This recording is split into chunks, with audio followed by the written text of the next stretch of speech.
Hello students, welcome to my channel. ఇవాళ మనం circular motion గురించి చూద్దామండి.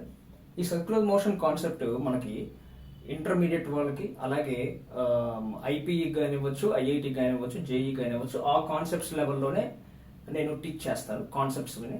అలాగే ఇది సిఓ స్కూల్స్లో చదివే ఏ సిఓ స్కూల్స్ అయినా సరే 8th, 9th, 10th class students కూడా దీన్ని వినొచ్చు. ఇది కూడా వాళ్ళకు కూడా ఇది యూజ్ అవుతుంది. ఓకే, సో దీనికి సంబంధించిన ప్రాబ్లమ్స్ ఉంటాయండి. డెరివేషన్స్ అయితే నేను ఇక్కడ చెప్తాను, బట్ ప్రాబ్లమ్స్ కొన్ని ఇక్కడ చెప్తాను, కొన్ని నోట్స్లో సాల్వ్ చేయడానికి ట్రై చేస్తాను. ఎందుకంటే ప్రతిదీ బోర్డు మీద అంటే కుదరదు. ఇలా అలా రెండు విధాలుగా నువ్వు ట్రై చేస్తా, మనకి ఏది బాగుందంటే అది చేద్దాం. Okay, now let's go to the lecture. Circular motion అంటే ఏంటో చూద్దాం. What is circular motion? The motion of a body or a particle. ఏ పార్టికల్ కానీ తీసుకోవచ్చు, లేదా బాడీని కానీ తీసుకోవచ్చు.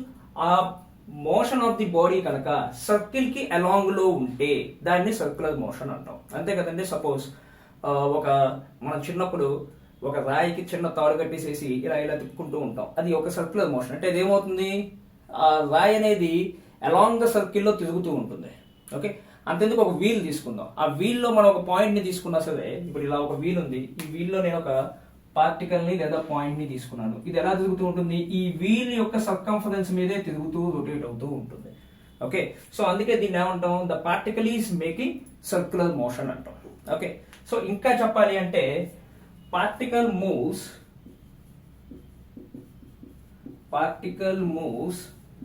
such that its distance from a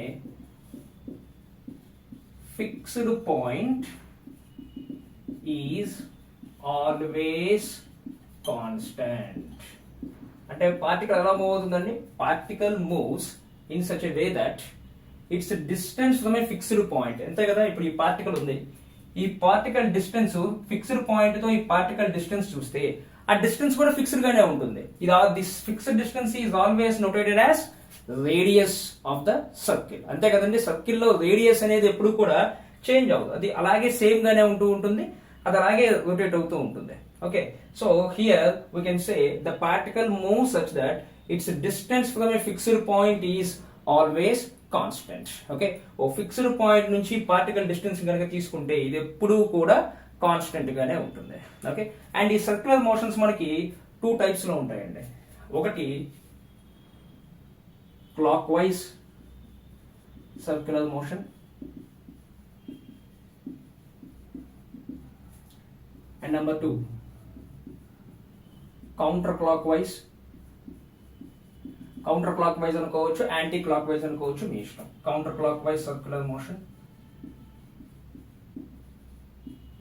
okay, అంటే క్లాక్ వైజ్ అంటే ఎలా వస్తుందండి? ఇలా తిరుగుతుంది. కౌంటర్ క్లాక్ వైజ్ అంటే పార్టికల్ ఇలా మూవ్ అవుతుంది. పార్టికల్ ఇక్కడ నుంచి ఇక్కడికి మూవ్ అవుతూ ఉంటుంది. ఓకే, సో సర్క్యులర్ మోషన్స్ మనకి 2 టైప్స్ లో పార్టికల్ మూవ్ అవ్వచ్చు. ఒకటి clockwise circular motion, 2 counter clock wise circular motion. ఒకవేళ ఈ సర్కిల్లో గనక పార్టికల్ సేమ్ స్పీడ్ తో రొటేట్ అవుతూ ఉంటే, అంటే స్పీడ్ గనక కాన్స్టెంట్ ఉంటే, స్పీడ్ చేంజ్ అవ్వట్లేదు, ఒకటే స్పీడ్ లో రొటేట్ అవుతూ ఉంటే గనక దీన్ని యూనిఫామ్ సర్క్యులర్ మోషన్ అంటాం. యూనిఫామ్ సర్క్యులర్ మోషన్ అంటే if speed of the particle remains constant. అంతే కదండి. యూనిఫామ్ సర్క్యులర్ మోషన్ అంటే ఏంటి?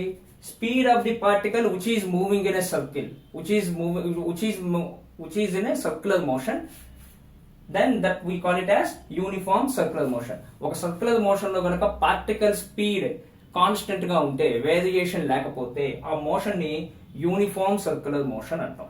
ఓకే, అండ్ ఈ సర్క్యులర్ మోషన్ లో మనం కన్సిడర్ చేసుకోవాల్సినవి చాలా ఉన్నాయండి. ఇది పార్టికల్ లేదా బాడీ అనుకోవచ్చు. ఇది సెంటర్, దీన్ని రేడియస్ వెక్టార్ ఆర్ అంటాం.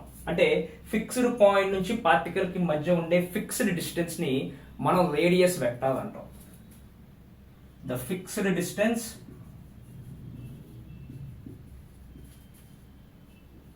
Of a particle from fixed point is radius vector. దీన్ని మనం రేడియస్ వెక్టర్ అంటామండి. ఓకే, అంటే ఇది ఫిక్స్డ్ డిస్టెన్స్. ఎనీవే దీనికి మనకి డైరెక్షన్ కూడా ఉంటుంది కాబట్టి మనం దీన్ని రేడియస్ వెక్టర్ అని అంటుంటారు. Okay, so this is about circular motion. ఈ సర్క్యులర్ మోషన్ లో మనకి ఏమవుతూ ఉంటాయంటే, ఒక బాడీ ఒక పార్టికల్ మోషన్ లో ఉంది అంటే అది ఒక పర్టికులర్ టైంలో డిస్ప్లేస్మెంట్ ఉంటుంది. అది ఎంత డిస్ప్లేస్మెంట్ అయిందో ఒక పర్టికులర్ టైంలో చెప్పడానికి వెలాసిటీ ఉంటుంది. ఆ వెలాసిటీ ఎంత ఇంక్రీజ్ అయిందో చెప్పేదానికి యాక్సలరేషన్ ఉంటుంది. బట్ అలాగే సర్క్యులర్ మోషన్ లో కూడా బాడీ ఇలా రొటేట్ అవుతూ ఉంది అంటే ఇది కూడా దీనికి కూడా ఏమవుతుంది, ఇది కూడా డిస్ప్లేస్ అవుతూ ఉంటుంది. ఈ డిస్ప్లేస్మెంట్ కి తగ్గట్టు వెలాసిటీ ఉంటుంది. ఆ వెలాసిటీ చేంజ్ కి తగ్గట్లు మనకి యాక్సలరేషన్ కూడా ఉంటుంది. బట్ అవి మామూలు మోషన్ లో ఉన్నట్లుగా ఉండవు. అవి ఎలా ఉంటాయో ఇప్పుడు చెప్తా చూడండి.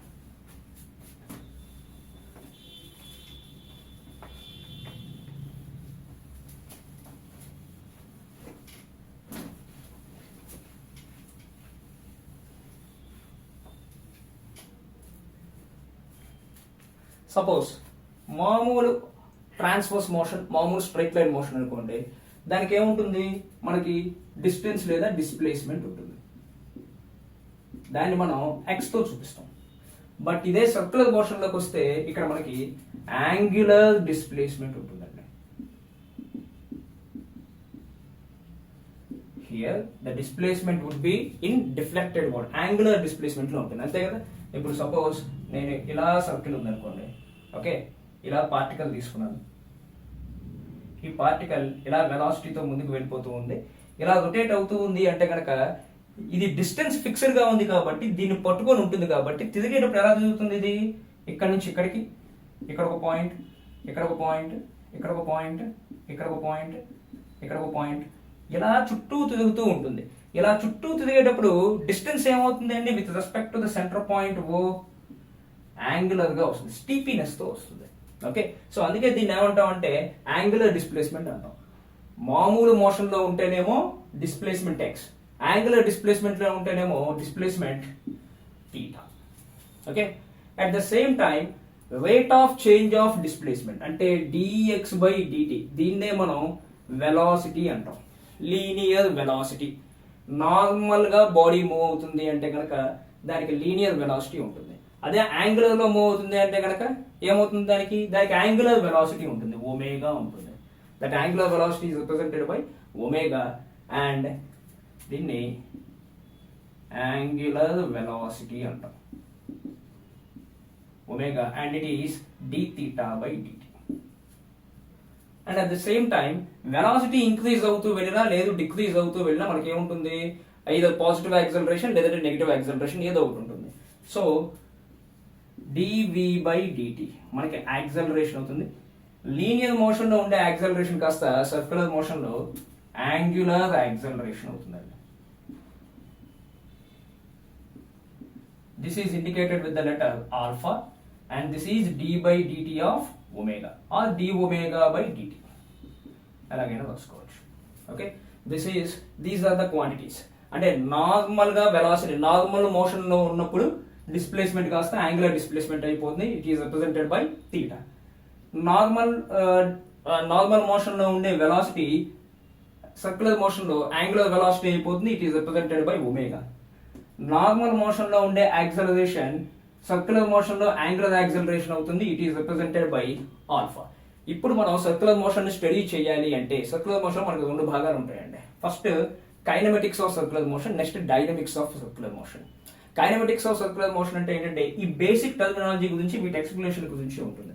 డైనమిక్స్ ఆఫ్ సర్క్యులర్ మోషన్ అంటే వీటిని మనం ప్రాక్టికల్ గా ఎలా అప్లై చేస్తాం అనేది ఉంటుంది, చూద్దాం అది కూడా. ఫస్ట్ మనం ఇప్పుడు కైనమెటిక్స్ ఆఫ్ సర్క్యులర్ మోషన్ చూడాలి అంటే first we have to study thoroughly about angular displacement, angular velocity and angular acceleration. ఈ మూడింటి గురించి చూద్దాం. First we will start with angular displacement.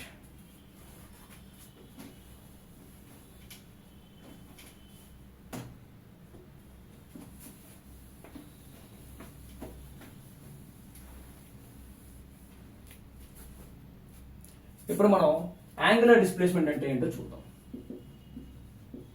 Angular displacement ఇప్పుడు మనం సర్క్యులర్ మోషన్ ని 3 డైమెన్షన్ లో చూద్దాం. 3 డైమెన్షన్ లో చూడడం అంటే సర్కిల్ ని ఇలా మనకి కనబడే ఈ విధంగా కాకుండా సర్కిల్ ని కొంచెం పొడుకోబెడతాం, ఇలా లేదంటే ఇలా. దీని ఒక హారిజాంటల్ ప్లేన్ మీద పొడుకోబెట్టి చూస్తాం. దీని ఒక హారిజాంటల్ ప్లేన్ మీద కనుక పొడుకోబెట్టి చూస్తే ఇది మనకుండే ఇది. Okay, so this is the centre point O and this is the particle P. ఈ పార్టికల్ P అనేది ఇలా రొటేట్ అవుతూ ఉంది అనుకుందాం, కౌంటర్ క్లాక్ వైజ్ లో రొటేట్ అవుతూ ఉంది అనుకుందాం. మాక్సిమం ఎక్స్టెంట్ మనం సర్క్యులర్ మోషన్ స్టడీ చేసేటప్పుడు ఎక్కువగా కౌంటర్ క్లాక్ వైజ్ లో అంటే యాంటీ క్లాక్ వైజ్ లో తీసుకొని స్టడీ చేస్తూ ఉంటామండి. సరే, ఇప్పుడు యాంగులర్ డిస్ప్లేస్మెంట్ అంటే ఏంటో చూద్దాం. ఓకే, యాంగులర్ డిస్ప్లేస్మెంట్ అంటే ఏంటి? ఇందాకే మనం చెప్పుకున్నాం. మామూలు డిస్ప్లేస్మెంట్ అయితే కనుక మనకి ఎక్స్ మామూలు డిస్ప్లేస్మెంట్ లో ఉంటుంది. సర్క్యులర్ మోషన్ లోకి వచ్చేసరికి మనకి యాంగులర్ డిస్ప్లేస్మెంట్ లో ఉంటుంది. అంటే ఏం లేదు, the angle turned by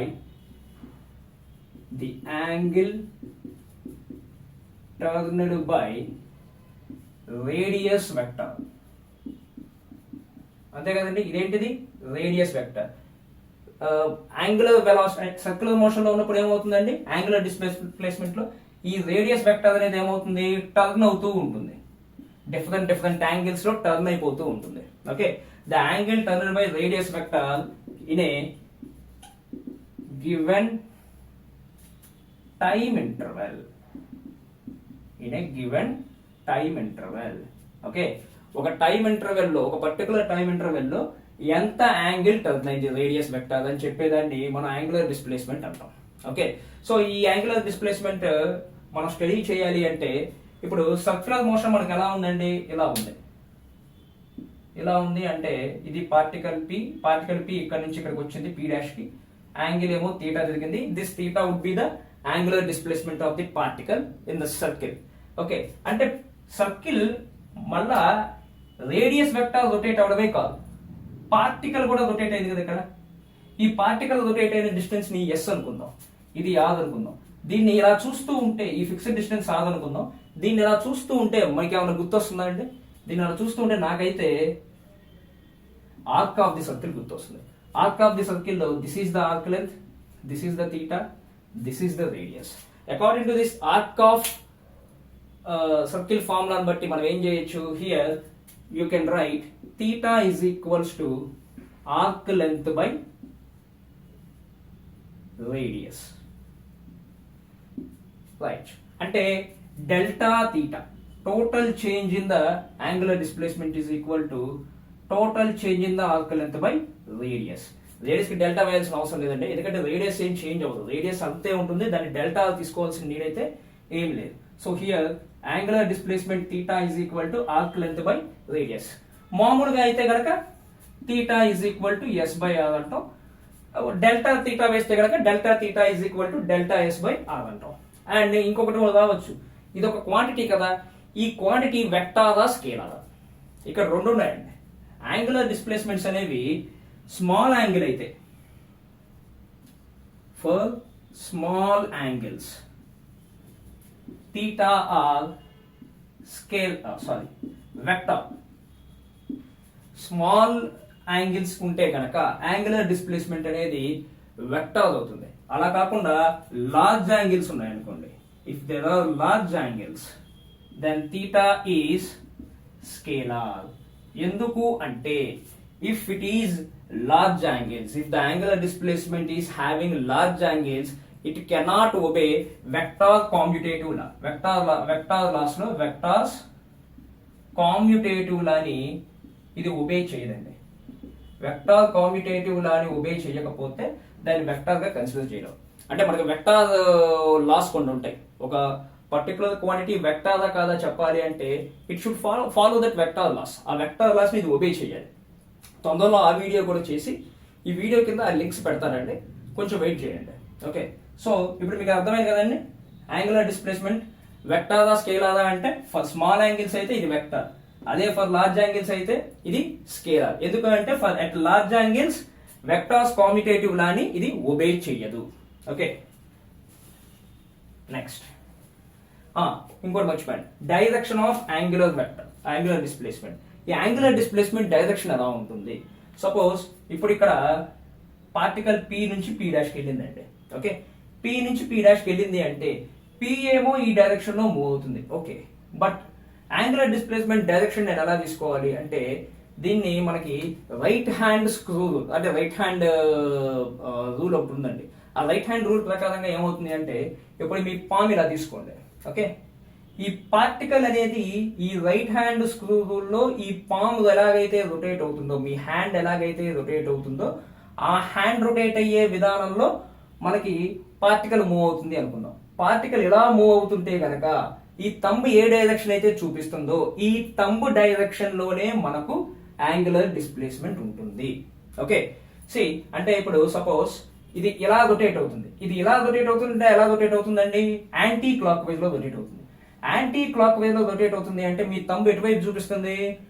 out side of the plane. ఈ ప్లేన్ కి అంటే ఈ బోర్డ్ నే కనుక మనం ఒక ప్లేన్ అనుకుంటే ఇక్కడ సర్క్యులర్ మోషన్ నడుస్తూ ఉంది అనుకుంటే పార్టికల్ ఈ ఫింగర్స్ నుంచి ఇలా రొటేట్ అవుతుంది.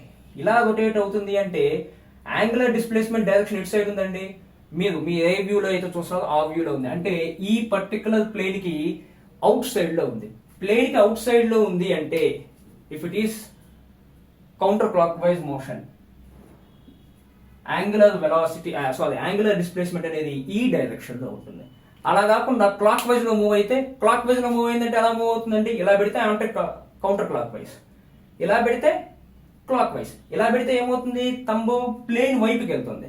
ప్లేన్ వైపుకి వెళ్తుంది అన్నప్పుడు ఎలా ఉంటుందండి? Suppose this is the angular displacement గా కనుక మనం తీసుకుంటే పార్టికల్ ఇక్కడ నుంచి ఇక్కడికి వస్తుంది. అంటే particle is making clockwise motion. Particle అయితే క్లాక్ వైజ్ మోషన్ చేస్తూ ఉంటే చూడండి, కౌంటర్ క్లాక్ వైజ్ చేసినప్పుడు direction of angular displacement outside the plane ఉంది. ఇక్కడ ఏమవుతుందండి? ఇన్సైడ్ ద ప్లేన్ ఉంటుంది. అంటే కిందకి ఎలా ఉంటుంది? This is the direction of the angular displacement. Okay, and దీంట్లో తెలుసుకోవడానికి ఇంకా చాలా ఉన్నాయండి. ఏంటంటే ఇంకొకటి మనకి ఇది ఏ క్వాంటిటీ వచ్చింది అండ్ యాంగులర్ డిస్ప్లేస్మెంట్ కి యూనిట్స్ ఏంటి? యాంగులర్ డిస్ప్లేస్మెంట్ కి యూనిట్స్ ఏంటంటే వీటిని రేడియన్స్ లో చూపించాలండి. రేడియన్స్ లో చూపిస్తే రేడియన్స్ అనేది మీకు బాగా గుర్తుందో లేదో, నా యూనిట్స్ అండ్ మెజర్మెంట్స్ కాన్సెప్ట్ కనుక మీరు వింటే దాంట్లో మీకు ఉంటుంది. రేడియన్స్ అనేది it is the unit of plane angle. Plane angle is nothing but the supplementary quantity. Supplementary quantity అంటే దానికి ఎట్టి పరిస్థితుల్లోనూ డైమెన్షన్ ఉండదు. ఓకే, సో అంటే ఇక్కడ నేను యాంగులర్ డిస్ప్లేస్మెంట్ కి డైమెన్షన్ రాయడం కుదరదు. I will have m power naught, l power naught, t power naught. Okay, మీకు చూస్తే కనుక మన సప్లిమెంటరీ క్వాంటిటీస్ లో చూస్తే దాంట్లో ప్లేన్ యాంగిల్ అలాగే సాలిడ్ యాంగిల్ ఉంటుంది. Plane angle radians, solid angle steradians. ఈ రెండు కూడా మనకి సప్లిమెంటరీ క్వాంటిటీస్ కాబట్టి సప్లిమెంటరీ క్వాంటిటీస్ కి మనకి డైమెన్షన్స్ తీసుకోవడం కుదరదు. సో m0, n0, t0 ఉంటుంది. Okay, this is circular this is angular displacement. And దీంట్లో మనం తెలుసుకోవాల్సింది ఏంటంటే పార్టికల్ గనక సపోజ్ 1 రెవల్యూషన్ కంప్లీట్ చేసింది అనుకుందాం. పార్టికల్ సర్క్యులర్ మోషన్ లో 1 రెవల్యూషన్ కంప్లీట్ చేసింది అనుకుందాం. ఇలా పార్టికల్ సర్క్యులర్ మోషన్ లో 1 రెవల్యూషన్ కంప్లీట్ చేస్తే అప్పుడు యాంగులర్ డిస్ప్లేస్మెంట్ ఎంత ఉంటుందండి? ఒకసారి వీడియో పాస్ చేసి మీరు ఆలోచించండి. ఓకే, పార్టికల్ కనుక సర్క్యులర్ మోషన్ లో ఉంటే 1 కంప్లీట్ రెవల్యూషన్ చేస్తే యాంగులర్ డిస్ప్లేస్మెంట్ ఎంత ఉంటుంది? అంటే ఈ రేడియస్ వెక్టార్ అనేది 1 కంప్లీట్ సర్కిల్ రొటేట్ అయితే, ఈ రేడియస్ వెక్టార్ అనేది ఇలా ఉన్నది కాస్త ఇది 1 కంప్లీట్ సర్కిల్ రొటేట్ అయిపోతే అప్పుడు ఇది ఎంత యాంగులర్ డిస్ప్లేస్మెంట్ చేసినట్టు? 360 degrees చేసినట్టు. 360 degrees అంటే in radians it is nothing but 2 pi radians. In radians it is nothing but 2 pi radians. Okay, అంటే చూడండి, for 1 revolution theta is equal to 2 pi radians. Okay, అదే గనక for 2 revolutions అయితే 2 into 2 pi radians. అలా కాకుండా 3 revolution అయితే 3 into 2 pi radians. So if theta makes n revolutions, capital N రాద్దాం. If theta makes n revolutions, then theta is equal to 2 pi into n. Then theta is equal to 2π into n. Okay, so అంటే 2π అంటే టోటల్గా ఎంత rotate అయినట్టు అండి? 2π rotate అవ్వడం అంటే, so if it is rotating 2π means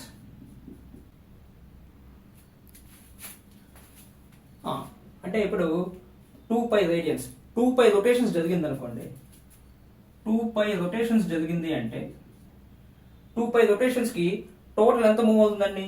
ఈ సర్కంఫరెన్స్ ఎంత ఉందో అంత మూవ్ అవుతుంది. అంటే 2π రొటేషన్స్కి 360 degrees రొటేట్ అయితే 2πr రొటేట్ అయినట్టు. అప్పుడు 1 డిగ్రీకి ఎంత రొటేట్ అయినట్టు అండి? 2πr/2π. 2π క్యాన్సిల్ చేస్తే 1 డిగ్రీకి 1 into r రొటేట్ అయింది. అదే 2 డిగ్రీకి అయితే 2 into r రొటేట్ అవుతుంది. అదే 3 డిగ్రీకి అయితే 3 into r రొటేట్ అవుతుంది. At the same time for theta degrees it will rotate for r into theta. Okay, చాలా చాలా ఇంపార్టెంట్ అండి, ఇది బాగా గుర్తుపెట్టుకోండి. For theta degrees it will rotate r into theta. ఎలా వచ్చింది తెలుసు కదండి? అంటే 2π ఒక 360 degrees కనుక రొటేట్ అయ్యింది అంటే అప్పుడు టోటల్ సర్కంఫరెన్స్ ఎంత రొటేట్ అయినట్టు? ఈ రేడియస్ వెక్టర్ అనేది ఒక సర్కంఫరెన్స్ రొటేట్ అయినట్టు. ఒక సర్కంఫరెన్స్ రొటేట్ అయ్యింది అంటే ఏమవుతుంది? 2π into r r π into d circumference value తీసుకోవాలి. ఓకే, అప్పుడు అదే 1 డిగ్రీ అనుకోండి ఏమవుతుంది? 2πr/2π, r మిగులుతుంది. 2 డిగ్రీ అయితే 2r, 3 డిగ్రీ అయితే 3r. So at the same time theta degrees అంటే r into theta. Okay, so this is about angular displacement. Angular displacement లో ఇంకా తెలుసుకోవాల్సింది ఏంటంటే, ఒక ఆబ్జెక్ట్ కనుక సర్క్యులర్ మోషన్ లో ఉందనుకోండి, ఒక ఆబ్జెక్ట్ సర్క్యులర్ మోషన్ లో ఉండి దాని స్పీడ్ కాన్స్టెంట్ గా ఉన్నంత మాత్రాన వెలాసిటీ కాన్స్టెంట్ గా ఉండాలండి. ఎందుకంటే సపోజ్ ఇక్కడ ఇలా వెళ్తుంది, ఇలా రొటేట్ అవుతున్నప్పుడు పార్టికల్, దీనికి వెలాసిటీ v ఉంది, ఇక్కడ తీటా రొటేట్ అయింది. ఓకే, డెల్టా v అంటే మ్యాగ్నిట్యూడ్ ఆఫ్ వెలాసిటీ, స్పీడ్ అనేది సేమ్ ఉన్నప్పటికీ వెలాసిటీ ఏమవుతుందండి? ఇక్కడేమో అప్వర్డ్ డైరెక్షన్ లో ఉంది, అంటే ఎలా ఉంది? y యాక్సిస్ లో ఉంది.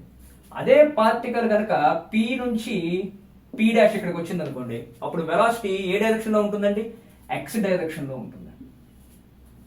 At the same time p' నుంచి పార్టికల్ p" కి వచ్చింది అనుకుందాం, అప్పుడు వెలాసిటీ ఎలా ఉంటుంది? నెగిటివ్ y డైరెక్షన్ లో ఉంటుంది. Okay okay, understood. సో అలాగే ఇప్పుడు మళ్ళీ ఇది ఇక్కడ నుంచి p" కి వచ్చింది అనుకుందాం, అప్పుడు ఏమవుతుంది? వెలాసిటీ ఇలా. అంటే ఏమవుతుంది? వెలాసిటీ స్పీడ్ సేమ్ ఉన్నా సరే వెలాసిటీ ఏమవుతుందండి? Velocity is keep on changing. Why? Because direction of the velocity is changing. ఒకసారేమో నార్త్ వైపు, ఇక్కడికి వచ్చినప్పుడేమో వేరే డైరెక్షన్, ఐ మీన్ వెస్ట్ వైపుకి, ఇక్కడ ఉన్నప్పుడేమో సౌత్ కి, ఇక్కడ ఉన్నప్పుడేమో ఈస్ట్ కి. సో డైరెక్షన్స్ ఎప్పుడైతే చేంజ్ అవుతున్నాయో వెలాసిటీ అనేది చేంజ్ అవుతుంది. Even in uniform circular motion or in circular motion, even the speed is constant, velocity would never become constant. Velocity is variable. Velocity variable అయిందంటే automatic గా acceleration అవుతుంది. Acceleration is అంటే acceleration ఉంటుంది. Okay, so acceleration ఉంటుంది. Acceleration constant అవుద్దా లేదా అనేది it depends. Okay, acceleration కూడా ఏమవుతుంది అంటే వెలాసిటీ చేంజ్ అవుతుంది కాబట్టి మ్యాగ్నిట్యూడ్ ఆఫ్ యాక్సలరేషన్ అనేది కాన్స్టెంట్ గానే ఉంటుంది, బట్ డైరెక్షన్ ఆఫ్ యాక్సలరేషన్ అనేది ఎప్పుడు చేంజ్ అవుతూ ఉంటుంది. ఎందుకంటే ఇప్పుడు ఈ రెండింటిని తీసుకోండి. సపోజ్ దీన్నే రేడియస్ వెక్టార్ అనుకుందాం, దీన్ని వెలాసిటీ వెక్టార్ అనుకుందాం. ఈ రెండు ఇలా ఉన్నాయి, రేడియస్ ఇలా ఉంటే వెలాసిటీ ఇలా ఉంది. ఓకే, రేడియస్ ఎప్పుడైతే ఇలా వెళ్తుందో వెలాసిటీ చూడండి ఇటువైపుకి వెళ్ళిపోయింది. రేడియస్ మళ్ళీ వెక్టార్ ఎలా తిరిగిందంటే సర్క్యులర్ మోషన్ లో రొటేషన్, ఓకే, ఈ డైరెక్షన్ లోకి వచ్చేసేసింది వెలాసిటీ. నెక్స్ట్ ఈ డైరెక్షన్ లోకి వచ్చేసింది. వెలాసిటీ కీప్ ఆన్ చేంజ్ అవుతూ ఉందంటే డైరెక్షన్, ఆటోమేటిక్ గా యాక్సలరేషన్ డైరెక్షన్ కూడా చేంజ్ అవుతూ ఉంటుంది. అంటే మనం ఇక్కడ కొన్ని కాన్సెప్చువల్ బిట్స్ అడిగే ఆప్షన్ ఉందండి. If in a circular motion speed of the particle is constant, velocity of the particle need not to be constant. Velocity of the particle అనేది కాన్స్టెంట్ గా లేదు కాబట్టి యాక్సలరేషన్, మ్యాగ్నిట్యూడ్ ఆఫ్ యాక్సలరేషన్ అనేది constant గా ఉంటుంది, but direction of acceleration అనేది ఎప్పుడు move అవుతూ ఉంటుంది. ఇక్కడ యాక్సలరేషన్ ఎటువైపు యాక్ట్ అవుతూ ఉంటుందండి? ఇక్కడ యాక్సలరేషన్ అనేది సెంట్రిపెటల్ యాక్సలరేషన్, అంటే ఈ సెంటర్ వైపు యాక్ట్ అవుతూ ఉంటుంది. దీన్ని సెంట్రిపెటల్ యాక్సలరేషన్ అంటాం. యాక్సలరేషన్స్ గురించి వచ్చినప్పుడు చెప్తాను. ఇప్పుడు ప్రస్తుతం మనం ఇంకా యాంగులర్ డిస్ప్లేస్మెంట్స్ లోనే ఉన్నాం కాబట్టి దాన్ని చెప్పాలి. ఎనీవే, ఇది ఇప్పుడు పాస్ చేసుకొని మీరు రాసుకోండి. నేను ఏం చేస్తానంటే ఇది రాస్తాను. ఇప్పుడు యాంగులర్, ఇప్పుడు నేను చెప్పిన పాయింట్ ఏదైతే ఉందో అది రాస్తాను, ఎందుకంటే ఇది మన కాన్సెప్చువల్ ఆబ్జెక్టివ్ క్వశ్చన్స్లో చాలా important.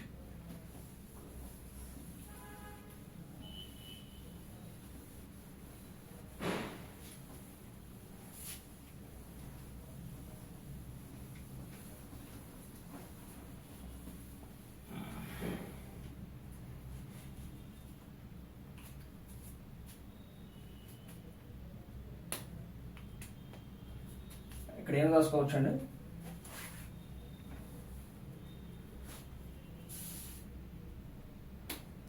when an object moves in circular path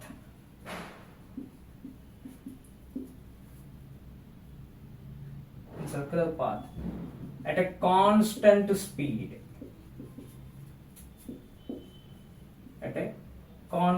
speed, the motion is uniform circular motion, అంటే యూసీఎం అంటాడండి, uniform circular motion. Okay, but velocity is not constant. ఎందుకో చెప్పాను కదండి, velocity is not constant. Even speed is constant. If velocity is not constant, what will happen? Acceleration acts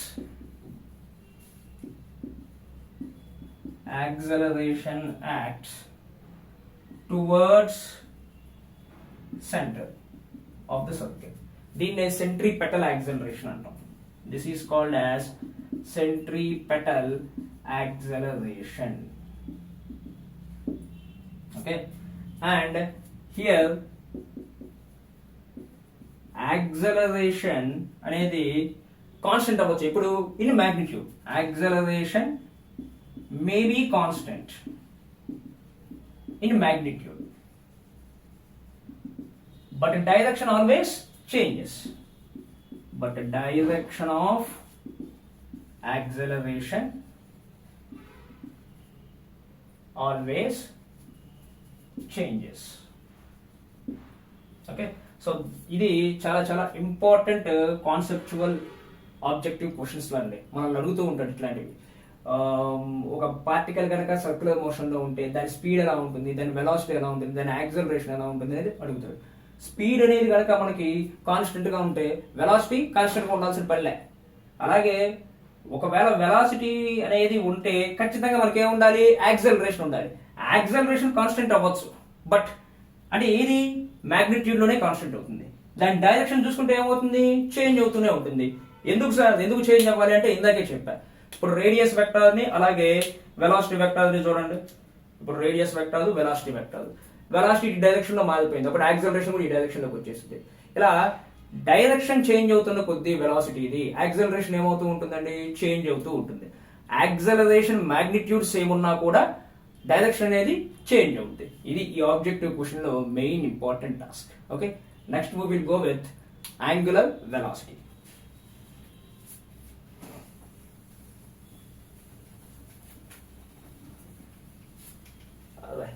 ఇదేమో సరిగ్గా జరగట్లా. నేను videos చేసి దాదాపు చాలా రోజులు అయిందండి. సో ఈ బోర్డు కొంచెం సహకరించట్లా, మీరు అడ్జస్ట్ అవ్వండి. దీన్ని కొంచెం తడిపి వాడాలి, వాడతా.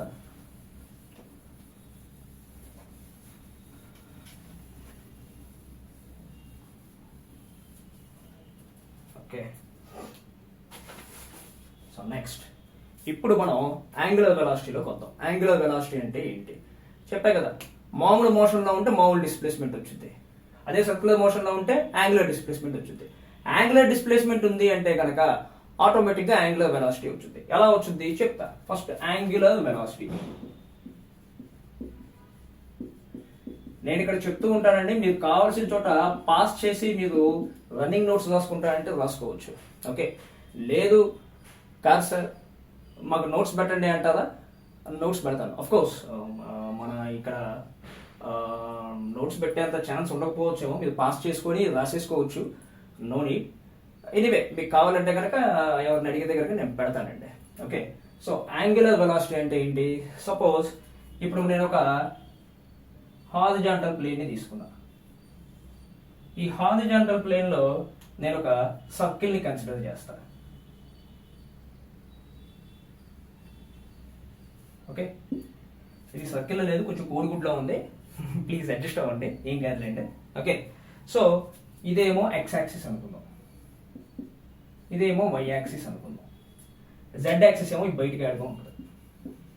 ఈ బయటకు ఉండడం అంటే ఎక్కడికి ఉండాలి? ఈ డైరెక్షన్ ఇదేంటి? ఇది యాక్సియల్ డైరెక్షన్. ఇందాక కూడా పాయింట్ చెప్పడం మర్చిపోయా. యాంగులర్ డిస్ప్లేస్మెంట్ అనేది యాక్సియల్ వెక్టర్ అండి, రాసుకోండి ఆ పాయింట్. ఎందుకంటే అది యాక్సిస్ ఆఫ్ ది ప్లేన్ మీద యాక్ట్ అవుతూ ఉంటుంది, అది కూడా అవుట్ సైడ్ కి యాక్ట్ అవుతూ ఉంటుంది కాబట్టి. ఓకే, సో ఇప్పుడు ఇక్కడ ఏమైంది? ఇక్కడ ఒక పార్టికల్ తీసుకున్నాం పి, ఇది ఆల్రెడీ తీటా యాంగులర్ డిస్ప్లేస్మెంట్ చేసింది. ఉన్నది ఉన్నట్టు మామూలుగా ఉండకుండా ఏమైంది? ఇంకొంచెం మూవ్ అయింది, పి నుంచి పి డాష్ కి మూవ్ అయింది. ఈ మూవ్ అయిన పాయింట్ ని డెల్టా తీటా అనుకున్నా. ఈ మూవ్ అయిన యాంగులర్ డిస్ప్లేస్మెంట్ ని డెల్టా తీటా అనుకున్నా.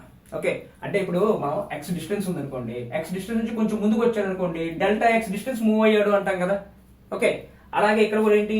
తీటాతో ఉంది, తీటాది కొంచెం ముందుకు వెళ్ళింది, దీన్ని నేను డెల్టా తీటాగా కన్సిడర్ చేశాను. If you consider this one as delta theta, ఈ తీటా నుంచి డెల్టా తీటాగా వెళ్ళడానికి ఎంతో కొంత టైం కావాలి కదండి. ఓకే, ఆ టైంనే డెల్టా టీ అనుకుందాం. ఓకే, అంటే ఒక మాటలో చెప్పాలి అంటే the rate of change of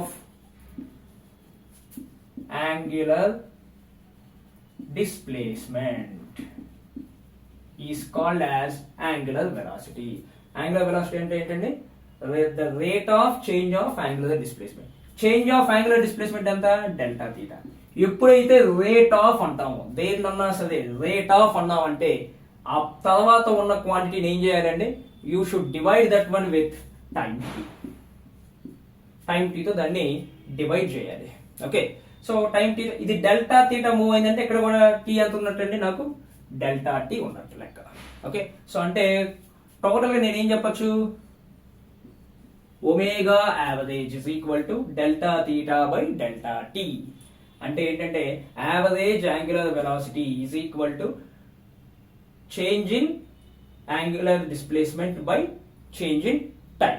ఇంకా చెప్పాలి అంటే theta final minus theta initial divided by t final minus t initial. Okay, angular velocity is represented by the letter omega. ఇది ఒక గ్రీక్ లెటర్ అండి, ఈ లెటర్ ని యూజ్ చేసి ఇండికేట్ చేయాలి. So omega average is equal to delta theta by delta tea. ఇంకో విధంగా చెప్పాలంటే యాంగులర్ వెలాసిటీ అంటే ఏంటంటే how fast A particle is moving in a circle.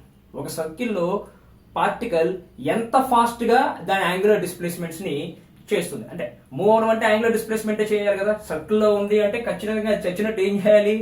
Angular గానీ మూవ్ అవ్వాలి, స్ట్రైట్ గా మూవ్ అవడానికి కుదరదు. ఎందుకు? ఈ ఫిక్స్డ్ పాయింట్ ఒప్పుకోదు, ఆ ఫిక్స్డ్ డిస్టెన్స్ ఒప్పుకోదు. ఓకే, నోబై ఎలా వెళ్ళిపోవడానికి అని అంటాయి. ఓకే, కాబట్టి ఇవి ఒప్పుకోవు కాబట్టి వీటి మీద డిపెండ్ అయ్యింది కాబట్టి ఇది ఇలా యాంగులర్ డిస్ప్లేస్మెంట్ అవ్వాలి అంటే కనుక ఏం చేయాలి? ఒక పర్టికులర్ టైంలో అవుతూ ఉండాలి. అది అవుతుంది అంటే కనుక అది ఒక ఎంత కొంత స్పీడ్ తో జరుగుతున్నట్టే కదా. హౌ ఫాస్ట్, ఎంత ఫాస్ట్ గా దాని యాంగులర్ డిస్ప్లేస్మెంట్స్ ఉన్నాయి అని చెప్పేదాన్ని మనం ఏమంటామండి? యాంగులర్ వెలాసిటీ అంటాం. Omega average is equal to delta theta by delta T. అంటే theta final minus theta initial by T final minus T initial. ఇక్కడ డెల్టా తీటా బై డెల్టా టీని చూస్తుంటే నాకు ఒకటి వస్తుందండి, అంటే నాకు ఒక ఆలోచన వస్తుంది. ఏమొస్తుంది అంటే మనకు ఆల్రెడీ యాంగులర్ డిస్ప్లేస్మెంట్ లో మీకు చెప్పినప్పుడు నేను theta is equal to S by R చెప్పాను. అలాగే delta theta is equal to delta S by R అని చెప్పాను. సో ఇప్పుడు ఇక్కడ డెల్టా తీటా అంటే నేను ఏం చేస్తున్నానంటే in the place of delta theta I'm keeping delta S by R divided by delta T పెడతాను. ఓకే, పెడితే దీన్ని ఏం చేయొచ్చు? నేను ఇందులో నుంచి 1/r ని కామన్ తీస్తాను. ఇందులో నుంచి ఈ టర్మ్ నుంచి 1/r కామన్ తీస్తే నాకు ఏం మిగులుతుందండి? Delta S by delta T. Again delta S by delta T అంటే మనకి ఏం గుర్తొస్తుందండి? ఇక్కడ డెల్టా ఎస్ అంటే ఏంటి? మామూలు డిస్ప్లేస్మెంట్, యాంగులర్ డిస్ప్లేస్మెంట్ కాదు. తీటా అంటేనే మనకి యాంగులర్ డిస్ప్లేస్మెంట్. మామూలు డెల్టా ఎస్ అంటే ఏంటి? Normal displacement. Normal displacement by time మనం ఏమనుకోవచ్చు అండి? వెలాసిటీ అనుకోవచ్చు. So here what I'm writing in the place of delta S by T I'm keeping velocity. So అంటే ఇక్కడ నేను ఒమేగా అంటే ఏం రాసుకోవచ్చు అండి, V/R. అంటే V ఈజ్ ఈక్వల్ టు ఏం రాసుకోవచ్చు, R ఒమేగా. ఇదే వెక్టార్ ఫామ్ లో రాయాలి అంటే V bar is equal to omega bar cross R bar. ఇది ఎందుకు వచ్చింది అనేది మీకు వెక్టార్ నోటేషన్స్ లో చెప్తా. వెక్టార్ ఫామ్ గనక వేసాము అంటే ఒమేగానే ముందుండాలి, omega bar cross R bar వేయాలంటే R ఇంటూ ఒమేగా అలా ఇష్టం వచ్చినట్టు వేయకూడదు. వెక్టార్ లాస్ ని బట్టి మనం వీటి వెక్టార్ అప్లై చేసామంటే వెక్టార్ లాస్ కి అనుగుణంగానే వేయాలి, వెక్టార్ క్రాస్ ప్రొడక్ట్ గానే దీన్ని వేయాలి. Okay, so this is omega bar is equal to V bar is equal to omega bar cross R bar. లేదు V is equal to R omega లాగా అయినా సరే మీరు చేయొచ్చు. ఒకవేళ ఇది కూడా ఇప్పుడు ఇదంతా ఓకేనండి.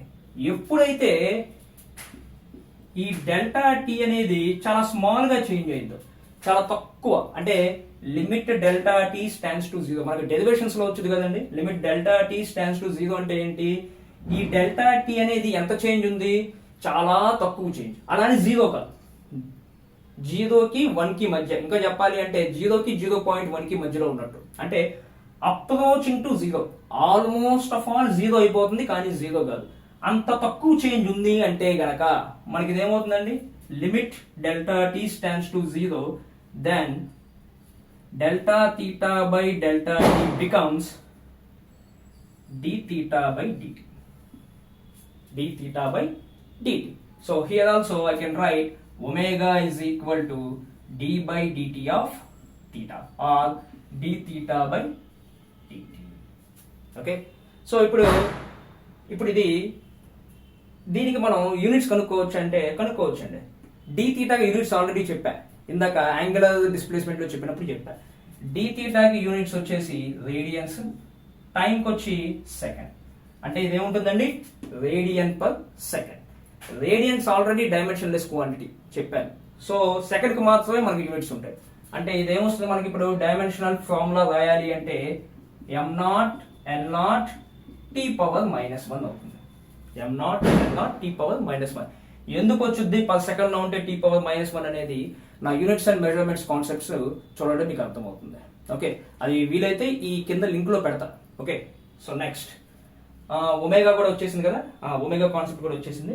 ఈ యాంగులర్ వెలాసిటీ కూడా యాక్సియల్ వెక్టర్ అండి, this is axial vector. Okay, అంటే యాంగులర్ డిస్ప్లేస్మెంట్ ఎలాగైతే యాక్ట్ అవుతుందో ఒమేగా కూడా అలాగే యాక్ట్ అవుతుంది, బట్ ఇలా యాక్ట్ అవుతుంది ఎందుకంటే ఇది రొటేట్ చేస్తూ ఉంటుంది. ఓకే, యాంగులర్ డిస్ప్లేస్మెంట్ కాబట్టి ఇది రొటేషన్స్ లో ఉంటుంది బట్ రిఫ్లెక్షన్స్ లో కనపడదు, అందుకే దీన్ని సూడో వెక్టర్ అని కూడా అంటారు.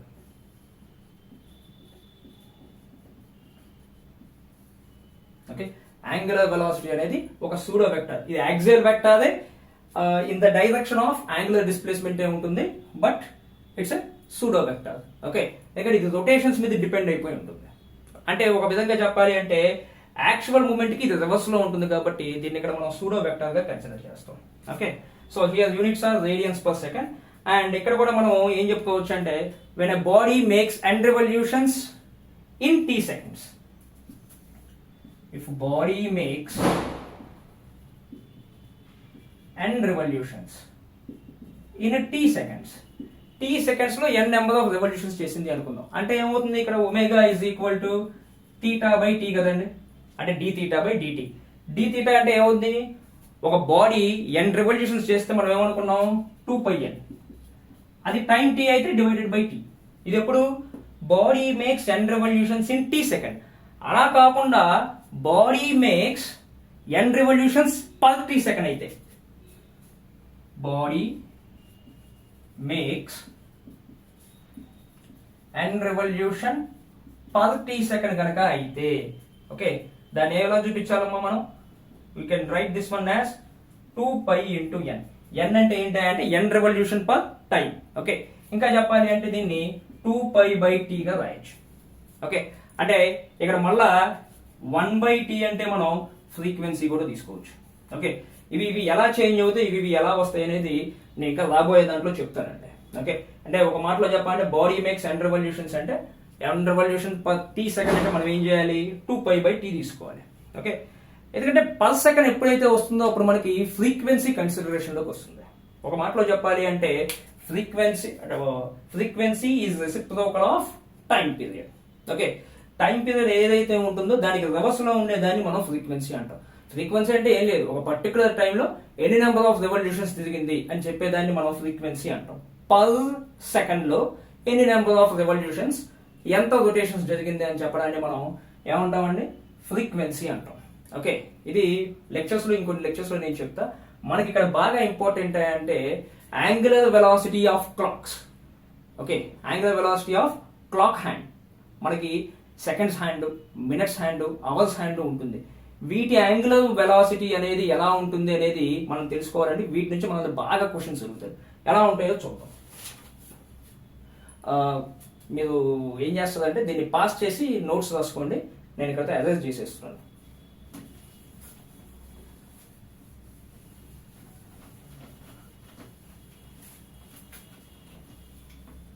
నా దగ్గర డస్టర్ ఇవన్నీ ప్రస్తుతానికి లేవండి, ఉన్న క్లాత్స్ వీటితోనే అడ్జస్ట్ అవుతుందా చూద్దాం. ఛానల్ కొంచెం గ్రో అయితే ఇవన్నీ అడ్జస్ట్ చేసి పెడతాను. అఫ్కోర్స్ నేను ఏదో డబ్బులు వస్తాయనో ఇంకోటనో కాదు. నేను లెక్చర్ ఇవ్వడానికి ముందు ఒకసారి యూట్యూబ్లో ఒకసారి వీడియో ముందు నేను ఇది చెప్పుకుంటే లెక్చర్ ఇచ్చేటప్పుడు నాకు ఇది సింపుల్ అయిపోయింది అని అనుకుంటున్నాను. అఫ్కోర్స్ ఇవాళ రోజుల్లో మామూలు వీడియోస్ కూడా, అంటే ఎడ్యుకేషన్ వీడియోస్ ఎవరు చూడరు, వేరే వీడియోస్ అంటే ఎక్కువగా చూస్తుంటారు. ఎడ్యుకేషన్ వీడియోస్ పెద్దగా చూసేవాళ్ళు ఎవరు ఉండరు. మీకు వీలైతే కనుక లైక్ చేయండి, షేర్, మీకు తెలిసిన వాళ్ళకి షేర్ చేయండి, ఎవరికైనా యూజ్ అవుతుంది. నేను బాగా చెప్తున్నాను అనుకుంటే కనుక, అంటే మీ క్లాసెస్లో కూడా ఫ్యాకల్టీ చెప్తూనే ఉంటుంది. నేనే వాళ్ళకంటే గొప్పగా చెప్తున్నానని కాదు, వాళ్ళు ఎంత బాగా చెప్పినా వాళ్ళు మళ్ళీ ఈ లెక్చర్ని రిపీట్ చేయమంటే చేయలేదు. బట్ ఇక్కడ ఈ వీడియోలో మీకు ఏమవుతుందండి, నా లెక్చర్ని ఎన్నిసార్లు కావాలంటే అన్నిసార్లు మీరు లూప్లో పెట్టుకొని వినొచ్చు. ఓకే, ఇది మీకు ఒక అడ్వాంటేజ్ అవుతుంది. మీకు ఆ అడ్వాంటేజ్ నా క్లాస్ మూలంగా ఉంది అనిపిస్తే మీరు షేర్ చేసి సబ్స్క్రిప్షన్ చేసుకోండి, పర్లేదు. దాని మూలంగా నాకు డబ్బులు వస్తాయని నమ్మకం నాకైతే ఏం లేదు. ఎవరికైనా యూజ్ అయితే ఓకే. ఇప్పటికీ నా ఛానల్ 2-3 ఏళ్ళ నుంచి యూజ్ చేస్తున్నాను. బట్ పెద్దగా నాకు మనీ రాలా. దాన్ని యూజ్ చేసుకొని కొంతమంది పాస్ అయ్యేవాళ్ళు పాస్ అయ్యారు. I'm happy. ఓకే.